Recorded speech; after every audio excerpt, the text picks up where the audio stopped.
Crew of spice यानी जासूसों का एक ग्रुप होता था जो कि सिंस करने वालों की सीक्रेट इन्फॉर्मेशन को इकट्ठा करके वो उस बंदे को आर्च डीकन को दे देते थे और बदले में वो सिनर को बुलाकर ब्लैकमेल करता और उनको कहता कि उसे मनी दिए ताकि उनका नाम जो है वो ईवल पीपल की लिस्ट से निकाल दी जाए और उनके जो काम हैं वो शो ऑफ ना कराए जाएं। उस काम में वो समनर उसकी मदद करता था, उसे शेयर लेता था और बदले में उन लोगों से पैसे इकट्ठे करके ला देता था और उन लोगों से भी मनी निकालता था जिनको वो आर्च डीकन के पास कोर्ट में समन के लिए भेजता है। एक दिन क्या होता है कि जो आर्च डीकन होता है वो एक काम अपने पैसे के सिलसिले में, एक काम के सिलसिले में समनर को एक ओल्ड विडो के पास भेजता है और कहता है कि उसे ना जो है वो टैक्स इकट्ठा करके ले आओ। और वो जो समनर होता है वो विडो के पास जाता है और उसे बताता है, तो वो जब भी जा रहा होता है तो रास्ते में से योमैन मिलता है,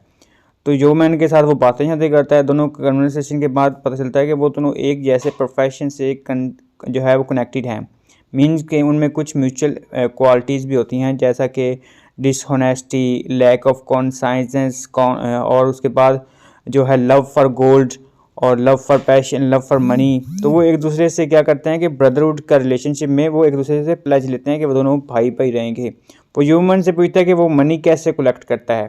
तो ह्यूमन उसे बताता है कि वो जो है वो एग्जॉस्शन की मदद से अपनी जॉब में मनी मेकिंग करता है, यानी अपने जो है वो मनी कलेक्ट करता है। तो समनर बताया कि वो भी सेम इस तरह करता है। फिर ह्यूमन उसके सामने रिवील करता है कि वो एक डीमन है यानी डेवल है जो कि हेल से आया है। समनर जो है वो ज़्यादा सरप्राइज नहीं होता बल्कि उससे जो है वेरियस एस्पेक्ट ऑफ हेल के बारे में पूछता है।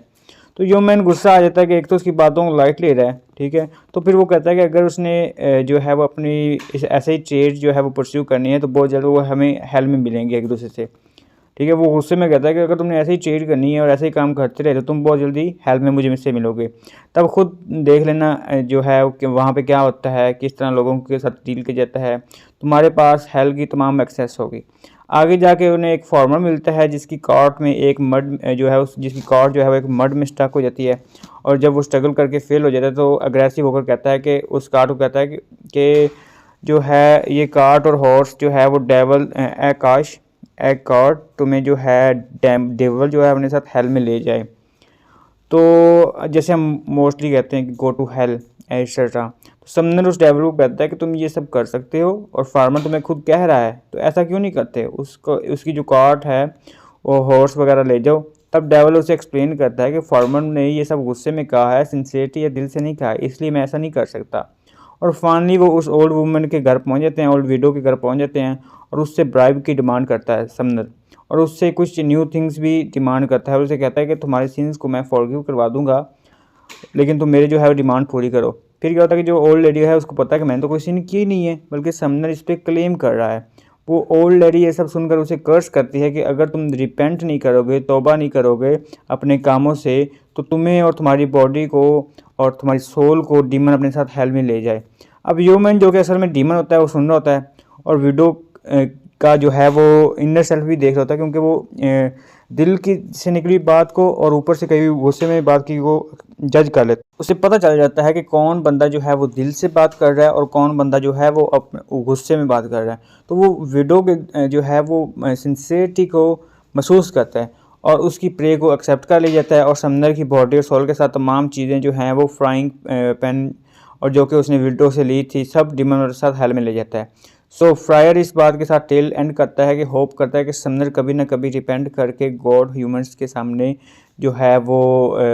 बख्शे जाएं और ठीक हो जाएं। तो ये फ्रायर ने बेसिकली टेल समनर को और उसकी हरकतों को एक्सप्लेन करते बताई थी, हालांकि वो अपनी बात भूल गया था कि वो भी सेम है लेकिन उसने अपना रिवेंज लेना था समनर को, तो इसलिए उसने समनर के बारे में इस तरह की डिटेल सुनाई कि समनर जो हैं वो चर्च के बंदे होने के साथ साथ वो बहुत ही जो है जालिम हैं और लोगों से पैसे कलेक्ट करते हैं और उन्हें ब्लैकमेल करते हैं। और ये समनर की जो बेसिकली 74 की एज में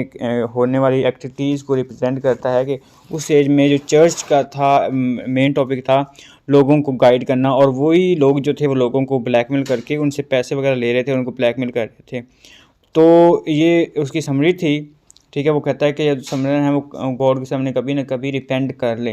तो एनालिसिस की तरफ बढ़ते हैं। इस टेल का एक ही पर्पस था, वो ये कि सर्टन प्रोफेशन के मेंबर्स और डिग्रेडेशन और ह्यूमिलेशन करना। टेल की स्टार्टिंग में समनर अपने प्रोफेशन का मिसयूज़ करता है